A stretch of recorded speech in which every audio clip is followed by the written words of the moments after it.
Dr. Allen Sussman, welcome to Shrink Wrap Radio. Well, thank you, David, for having me. I'm looking forward to our discussion. Yeah, me too. And really glad to have you here. And we're going to be discussing your book, The Art of Medicine. And that's such an intriguing title. So I can't wait to jump into it a bit. Great. Yes. No, I think there's a lot of saving that needs to happen. Yeah. Okay. Yeah. Saving the art. It's Saving the Art of Medicine. I've got the title wrong. The complete title is Saving the Art of Medicine. I'm glad you mentioned that. Yeah. No, in fact, also the subtitle, Observations of a Practitioner, has some meaning to it too, double meaning. Yeah. Yes.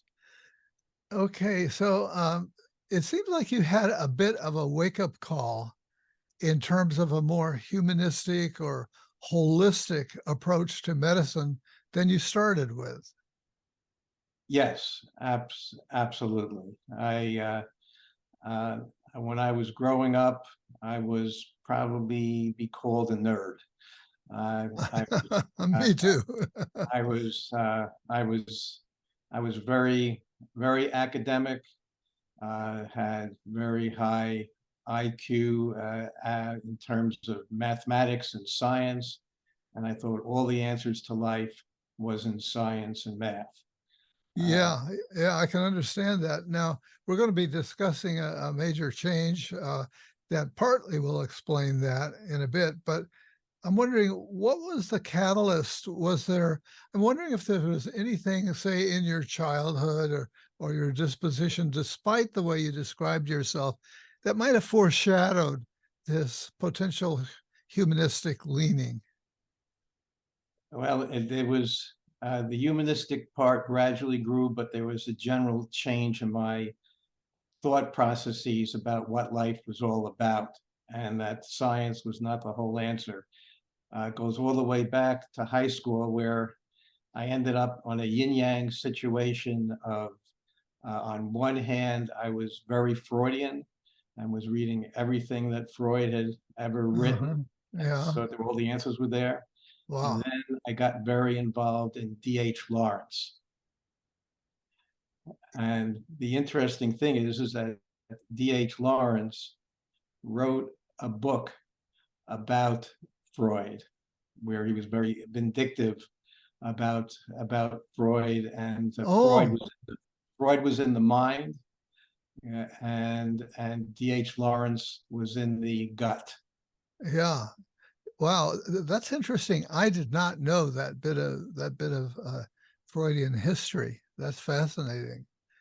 Uh, and so DH, what you read in D.H. Lawrence moved you away from the idea that Freud had understood everything about life. Right. Or that there was another part to life. The other part of Yeah, life is more internal, cannot necessarily be expressed in words, but is more in a whole sense of one's being. Uh, and so there was the beginning of that inkling there. interesting. So, It didn't so switch. yeah, I had a sense that something maybe had started earlier in your life to foreshadow this. And we're just lucky you didn't go off and join the French Foreign Legion. Yeah, I could have done that. Oh no. I also went in other directions too. I got involved in a lot of ESP work too in college. Uh-huh. There was PTSD, did you say? ESP, extrasensory perception. Oh, ESP, yes. I also that's was an interest of mine for some time, and it hasn't totally gone away, I must say. Um, so I'm not sure if the of our age difference, but psychology and even large parts of our culture made a shift in that direction, I would say, in the 60s and 70s. That's me. Yeah, that's you too. Yes. Yeah, that had a big impact on me, and I think on a whole subculture, due to the advent of a combination of factors, the Vietnam War and the rebellion against the war, the collapse of the trust of authority and institutions, the sense that maybe we could reinvent ourselves, the advent of psychedelics, and all of those things made this wonderful witch's brew, if you will. Yes, yes, or as I like to say, is it confused things. Yeah, yeah.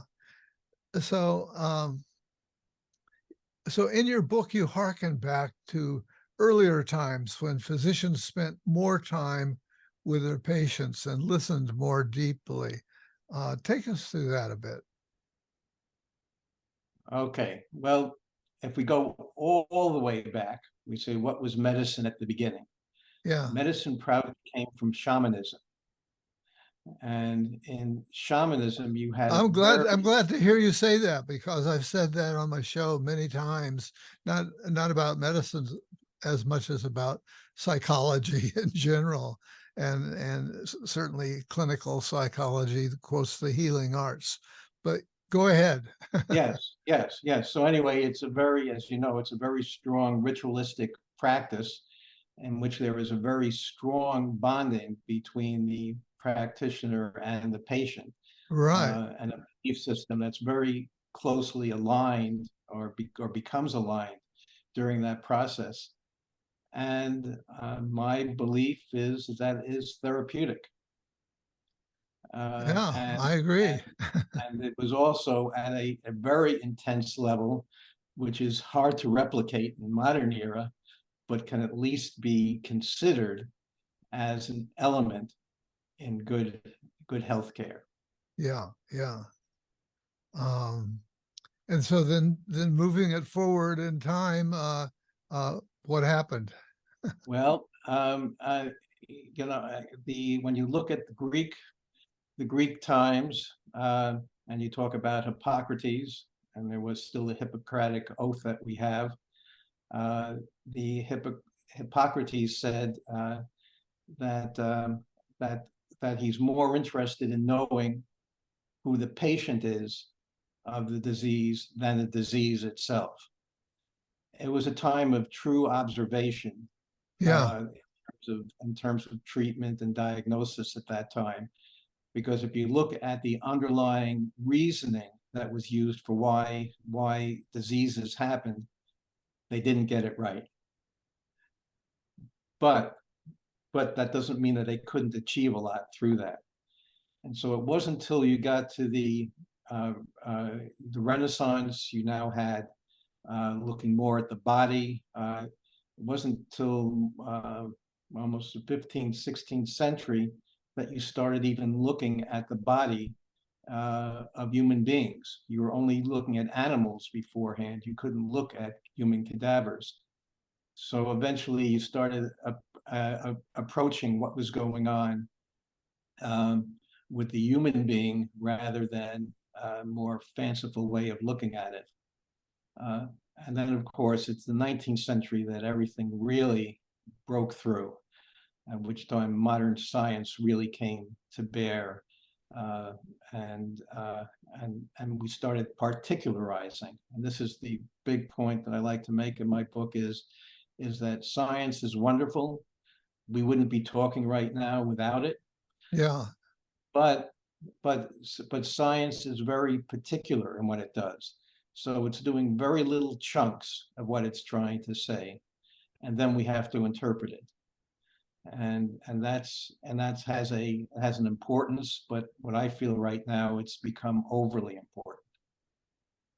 yeah. The chunks have gotten smaller and smaller in terms of specialization, and and all the papers that are written that are so specialized that they represent just like a little tiny sliver of everything that's going on, and the ability to synthesize it and get a bigger picture is really I think very challenging. And and part of what you go into is the advent of new tools that have also transformed our understanding of medicine and made it put it more in that scientific cast. Oh, well, if you're referring to, uh, CAT scans, MRIs, a lot of Right. technical advances that have been fantastic in terms of being able to see the body, that's very important. And again, we're now entering a new age here, which is going to now be the age of the large language model AIs.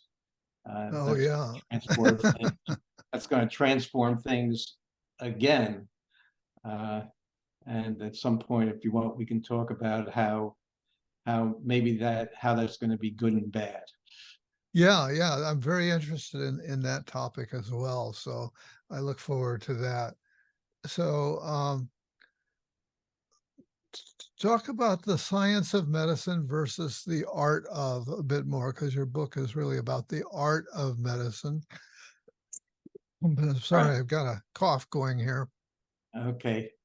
Okay. Yeah. Well, the science in medicine is can be equated with evidence-based medicine, and that terminology was actually not coined until the end of the 20th century. And so it's been a relatively short period of time that has taken over. Yeah, And what evidence-based medicine says is we got these little different chunks that we're doing in a very specific manner. And the most specific manner in which that done is called randomized controlled trials, which I'm sure you're well familiar with. Uh, but it's a very limited, but what it says is very limited. It virtually only applies to the study itself because it's so rigorous. And then what you have is you have interpretation of that. And you go then from what's the objective to the subjective. And what I maintain is that no matter how objective you think evidence-based medicine is, in practice, there's a lot of subjectivity with it. And if we accept that, we then maybe are more open to the idea that we should also be considering our own subjectivity and humanity as an important part of the healing process, which, as we talked before, was throughout history, was very important, but it's becoming less and less important. If you're considered a good doctor, sometimes you're purely considered a good doctor because you follow all the guidelines. in And terms of the insurance companies and all, that's the insurance companies, yeah, and it becomes a societal issue too, yeah, right? I mean, and then you have these mega institutions that are based on the idea of promoting evidence-based medicine, not only through pharmacology institutions and pharmaceuticals, but you have areas like the NIH, which is a magnificent body, and I don't want to deprecate it at all, but its whole modus operandi is to try to clear the air of what's evidence-based medicine and what is the most valuable uses of it. yeah, yeah. Evidence-based is certainly has become a big topic in psychology as well, in clinical psychology, which is my training background in particular. And but there are pluses and minuses to that, right? What are the limitations of evidence base? It sounds good on paper. But exactly. On paper, it's great, and there have been a lot of papers written. Yeah. I think it's a question of understanding what information you're getting. And part of the problem that happens is not just even the study itself, but the media presentation of it. Mhm. The media gets hold of it and can basically change a point of view in healthcare on an extraordinary level. Like one of the big areas that's a lot of people are familiar with, particularly women, is from the Women's Health Initiative, and estrogen use. You know, And what? estrogen use, estrogens, female hormone, Estrogen. Yeah. Okay. Right. female hormones, Yeah. and it's enough to drive anyone crazy, and drove a lot of women crazy. Should I be taking them or shouldn't I? There was decades that all the evidence-based medicine was building up saying, yes, take estrogens. Everyone should take, all women should take it. Part of it goes back to the observation from the Framingham study that women had less cardiovascular disease than men. But then when women got to menopause, it started equalizing and saying, what's the difference? Well, probably hormones, estrogens. So then there was a big study that was done in the Women's Health Initiative looking at that very problem, and they were expecting to find that estrogens would be protective against cardiovascular disease. And the results of this very long study that was going on 7 years was no, it isn't. Yes, it is. Yeah. It said Yeah. both. And when you started parsing it apart, you can actually say there is benefits from it. Uh, but but the media immediately glommed onto the idea that estrogens are not what they were thought to be, and were not nuancing what was being said, and it threw out the whole idea of using estrogens at that time.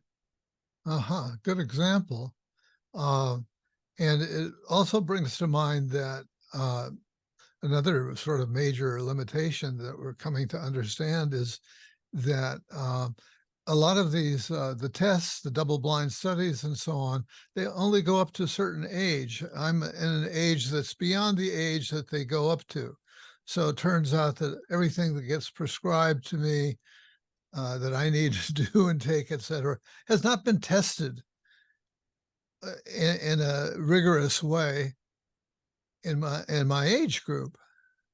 Yes, well, yeah, right. You can talk about age group. You can talk about ethnic backgrounds. Uh, Yeah. there is a just to talk about the point a little further. I don't know if you're familiar with WEIRD. It W rings a bell. WEIRD. yes. Western, educated, industrialized, rich, democratic. Yeah, there you That go. represents the uh, the majority of the people who have participated in evidence-based trials.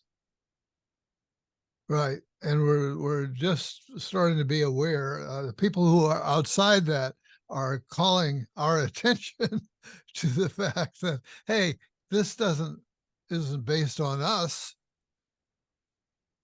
Yes, yes, and you see, when I get into nuancing it further, is even when it looks like it's appropriate for that person in terms of saying, oh, I fit into that age group, a white male into white male sort of study.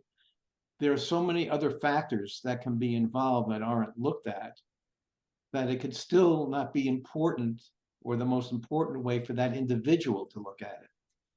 I would agree for a population, it would be, but eventually it's a doctor and a patient and they have to make a decision. And the studies are not actually talking about that individual. They're talking about a population, and you have to decide how to stir that into the whole pot. Right, right. Yeah.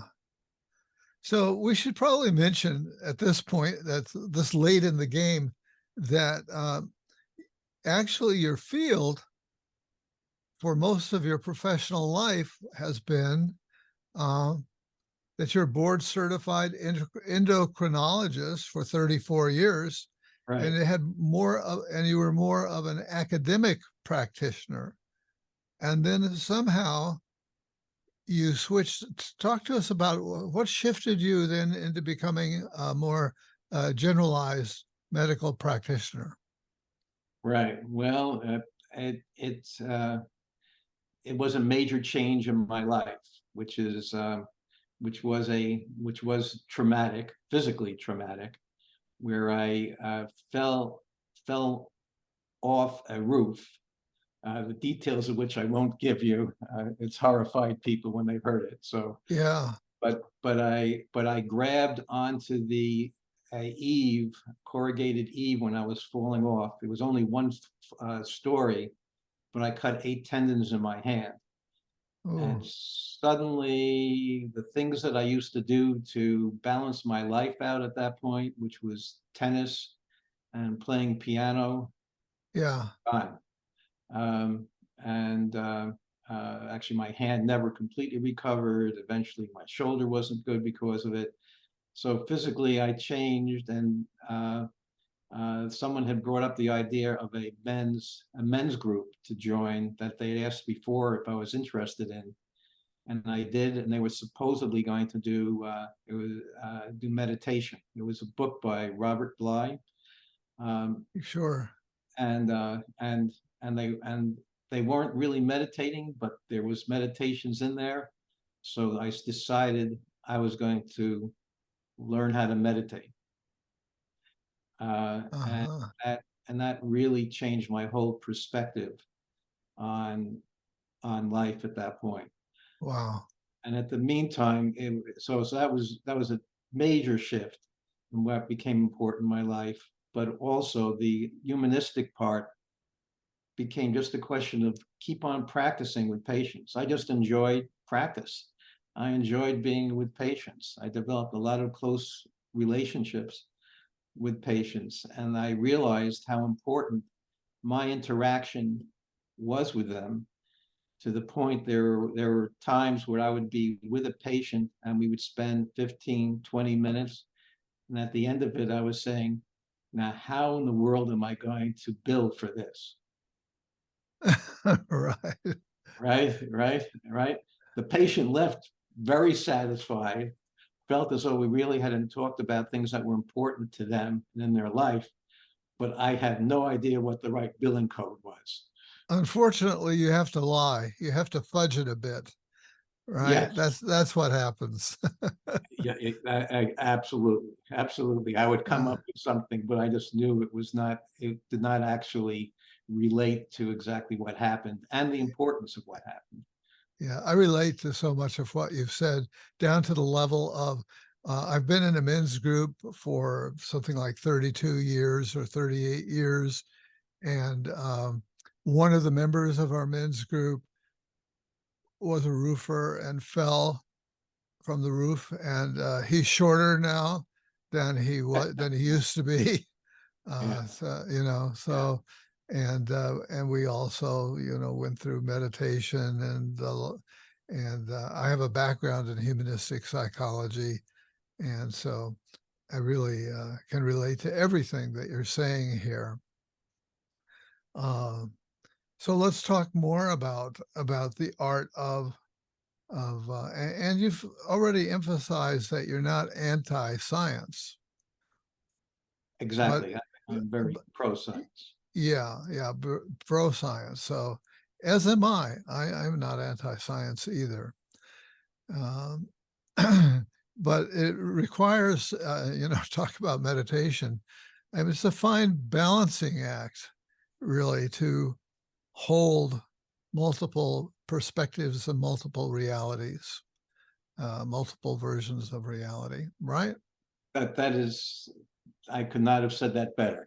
That's the important thing, Yeah, is to be able to hold all of it, uh, yeah. and also to, when you're doing that, is to realize that every experience is actually a new experience, Hmm. and there's something you can learn from it.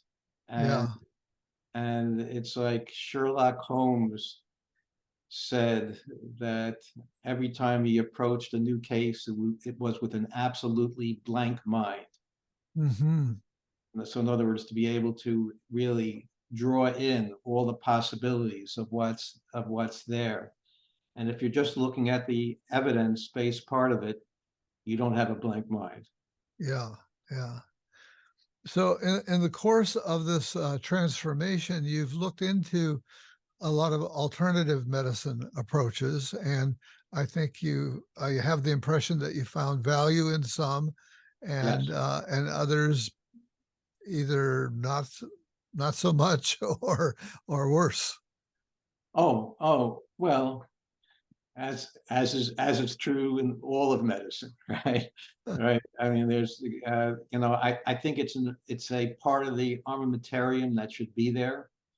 Uh, and, uh, and the problem is it's not a very good area like herbal medicines to look at it in terms of evidence-based medicine, where there is quite a bit of it, but is but if you're going to do it rigorously, it is very hard to prove it. Among other reasons is you have to use herbal preparations that are highly purified and regulated. And there's a whole page just to go through that when you're trying to put in a study on an herbal medicine to say that you've met all the standards there. Uh-huh. While the pharmaceutical industry has that beat, and they have the resources to really make sure that they're seen and that they can achieve that end. The one of the big examples that I use in in herbal medicine and that relates to my field of endocrinology was the use of strontium. And strontium, as many of you know, is a mineral, and it's a very common mineral.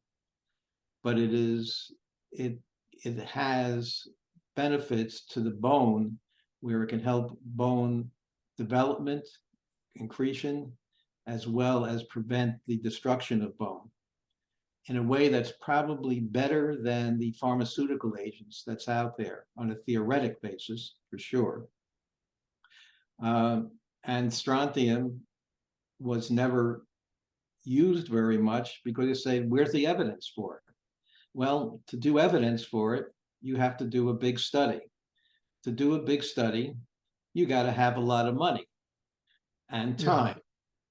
And so the big studies were actually done in Europe, and they were excellent. And they were as good as the studies that were done by pharmaceutical agents with the usual agents, which are called bisphosphonates. Uh, and and there were two excellent studies. And then in reviewing it, these studies a year later, they said, wait a minute, there looks as though there might have been an increased cardiovascular signal here, that there might be an increased risk of cardiovascular disease if you take it. Well, technically, that is just what's called a signal. It's not called proof because the study was not looking at that. You look at randomized processes in terms of whether equal numbers of heart problems on both sides, et cetera, that wasn't being looked at in the study. But again, the media took this and said strontium can't be used because that causes heart disease. You can look at the pharmaceutical uh, uh, area and you will see the same type of problems that they had, but they were able to throw more resources at it.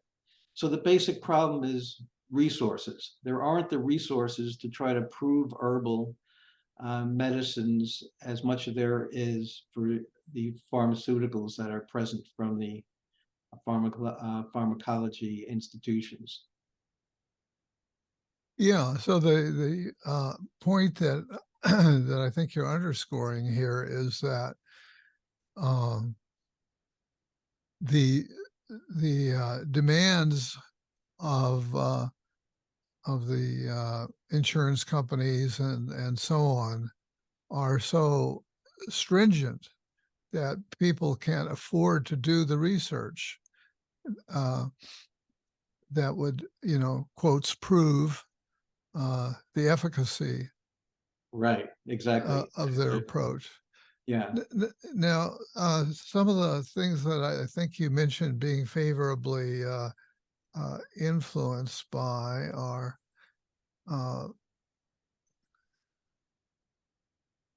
yeah. or EMD. No, wait a second. No, no, That's well, there were some herbal ones I had personal experience with. Uh, okay. uh, and I was in, I'm a meditator, and I've done different, I've gone to different sagas and meetings, including with the Dalai Lama in India. Uh-huh. Wow. I was in India in Dharamsala, and even before I got there, I was starting to feel sick. I'd had a lot of dental work done, and when I got there, every day I was having more and more difficult swallowing, uh, and to the point where I was getting pretty concerned. Yeah. Uh, I have a history of um, oral herpes, not genital, oral, and I thought maybe that was it, and I was going to start an antiviral. But I said that would take days, and at that point, I'll be having a terrible time. Well, I went to the herbalist that is associated with the Tibetan government in exile in Dharamsala, who I had met, and she got me immediately in to see one of the local doctors in their clinic, and I was given a slew of herbal preparations. And virtually within 2 hours of putting on a salve on my neck, the pain went away. I Within 6 or 7 hours, I was suddenly able to eat a meal and had more sense of energy. Uh, and I know that the medicine I was taking, antivirals, just shorten the course. They don't really help alleviate the symptoms at that point. So I became a believer there was something there. Right. Really. Yeah. Personal experience. Yeah. Um, so who's the target for this book? Who's your target audience? Yeah. Well, the what people have told me is that it should be anyone who's pre-med, interested in going into medicine or into healthcare, interns, residents, in order to get a real perspective on the whole medical field. Um, but I think anyone who is really interested in trying to understand healthcare for themselves, their interaction with doctors, and how they can empower themselves in taking care of their health should have some benefit with it. The one thing with this book is it's not exhaustive. It's more hopping around to different areas, Yeah. and as I like to say, it's a kaleidoscope. Yeah. So there's I, all sorts of different areas, and you keep on turning the kaleidoscope to see a different image. yeah, I would say that that makes sense to me. I got that feeling a bit. And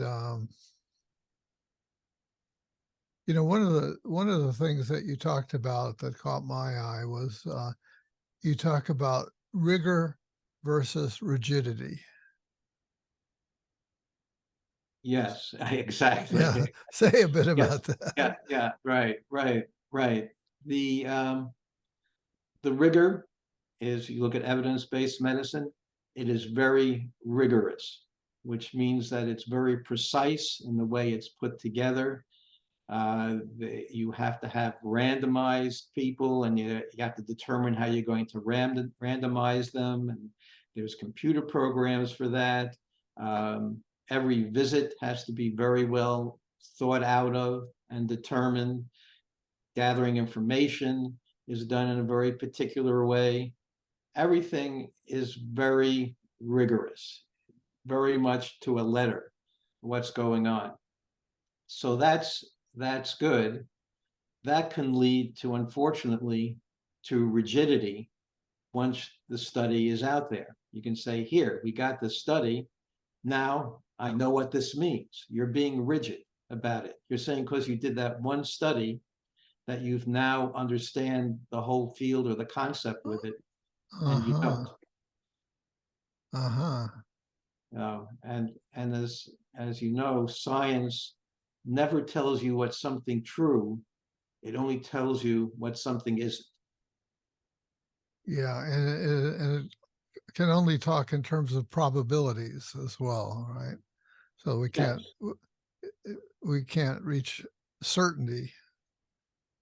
yes, yes, yes, yes. And here I can give you my one parable that I've concocted or Uh, melanged together from different sources to try to discuss this point, and I call it the Ari Zen parable. And you have these two men walking down. I don't know why I used men, but anyway, two people walking down a path, not together, and there's two identical flowers on the side of the road. The first person to reach the two flowers is Ari. Ari is of Aristotelian logic, and he says, I am going to understand this flower. So what does he do? He picks the flower. He has amazing abilities of analytic material around and machines that he can look at it. He dices it. He puts it through spectroscopy. He puts it through enough tests to fill up a tome of books on different properties and things that's there. Uh, one one thing that is evident at the end of it is there no longer is a flower. right. All right. Then Zen comes along and sees the other flower and he says, I'm going to understand the flower. So he sits down on the path and looks at the flower, and he starts feeling how the flower grew from a seed, how the seed was in an earth, and the moisture that was in the earth, the different nutrients that were present there, how they worked together so that the flower was gradually able to be formed, that eventually sprouted through the earth, then gets into the air and the sunlight, and how that interacts with it, and then how he is interacting with the flower, and how the sense of beauty that's there, the sense of nature that's present. And he spends hours there. And then he stands up, and he walks away and says, now I understand the flower. And the question is, who understands the flower better? Oh, I love that Zen parable that you made up. It's a good one. Yeah, yeah. So it's so I'm not saying that one is right or the other one's right, but I'm saying they both are needed. Hmm. Hmm. Well, I think maybe with this parable, we will close off. I want to thank you for being my guest today on Shrink Wrap Radio. Um, any other point that you would like to make before we go? Well, the only point is because I'm asked this a lot is, so what do you do with all this? How do you maneuver through the medical system, and how the medical system is, most people agree, is broken in many ways, and how do physicians survive in this era? And I think what it is, it's an internal process. Um, and for me, the internal process and what's made it possible for me to go where I've gone and enjoy what I'm doing has to do with meditation. Um, and I'm not saying that everyone has to meditate, but everyone has to have different parts of their life that are very important outside of their business life and what they're doing.